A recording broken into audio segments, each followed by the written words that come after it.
Good morning. 5 നിറങ്ങളിൽ പൂത്തുലഞ്ഞ് നിൽക്കുന്ന നമ്മുടെ ഒരു ചെടി കണ്ടോ? ഇതൊരു ഗ്രാഫ്റ്റഡ് പ്ലാന്റ് ആണേ. നമ്മളിവിടെ ഗ്രാഫ്റ്റ് ചെയ്തിരിക്കുന്ന എല്ലാം ഒരേ ടൈപ്പ് ചെടികളാണ് കണ്ടോ. ചില്ലി വെറൈറ്റി ആണേ.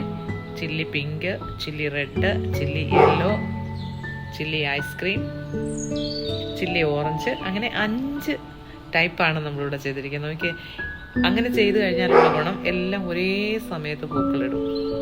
നമ്മൾ പല വെറൈറ്റി ഗ്രാഫ്റ്റ് ചെയ്ത് കഴിഞ്ഞാൽ ഒരെണ്ണം പൂക്കളുണ്ടെങ്കിൽ അടുത്തത് പൂക്കൾ കാണത്തില്ല. അപ്പം കണ്ടോ, ഇങ്ങനെയാണ്. നല്ല ഭംഗിയില്ലേ കാണാൻ? ഓക്കെ, നമ്മളൊരു സെറാമിക് പോട്ടിലാണ് ഇത് വെച്ചിരിക്കുന്നത്. ഇതിൻ്റെ റൂട്ട് സ്റ്റോക്ക് കണ്ടോ, നാടൻ റൂട്ട് സ്റ്റോക്കിലാണ് നമ്മൾ ഹൈബ്രിഡ് വെറൈറ്റി ഗ്രാഫ്റ്റ് ചെയ്തേക്കുന്നത്. ഇത് മഴക്കാലത്തും പൂക്കളിടുന്നതാണ് ചില്ലി വെറൈറ്റി. അപ്പം നല്ല സൺലൈറ്റ് കിട്ടുവാണെങ്കിൽ ഇതുപോലെ പൂക്കളിടും.